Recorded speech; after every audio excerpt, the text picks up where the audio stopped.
Let's start off by just what makes Emergence a startup? What makes us a startup is that we're always emerging. In our name, it's the essence of what we're trying to do. We don't take anything for granted.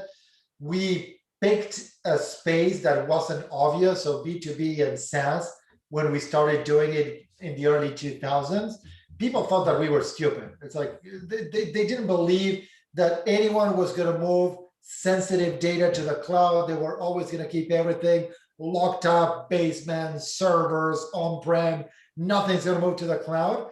But like any startup, you have a conviction. You believe in something that is not common knowledge, that people look at you thinking that you are never going to get anything right. And then that conviction pays off. So since those early days, when we bet the firm on this category, enterprise SaaS, we keep on reinventing and figuring out what's next.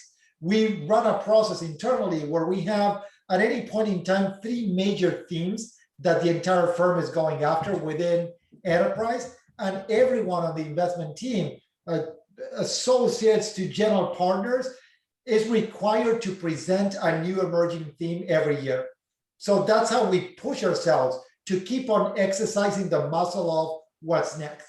Most of those themes end up dying over time, but some of them end up emerging into one of these primary themes. And we constrain the number of primary themes to 3. Like any startup, that if you don't operate with constraints, you're not going to get the best out of it.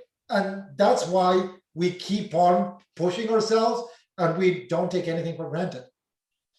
I love that. I love the focus. Like it's the classic kind of challenge as an entrepreneur, right? You want to chase the bright and shiny lights because there's so many opportunities in the world, right? Yeah, and it's really interesting. I was talking to a friend of mine the other day. We're talking about this focus.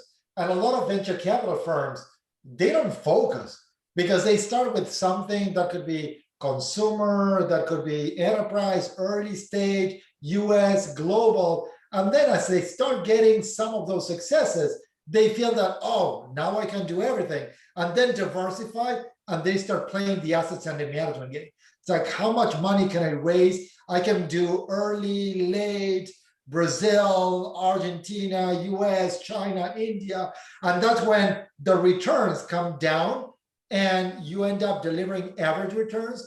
And average returns in venture, it's not good. You need to be top tier, like when you're running a startup. So that's why I sometimes find it fascinating that VCs tell startups, focus, just do one thing, do it incredibly well, be world-class at it, and then VCs diversify. It's like, oh, we can do everything. We can raise a growth fund and raise a seed fund and do early. So that's why I believe that in order to create those durable, sustained returns over time, you need to be focused.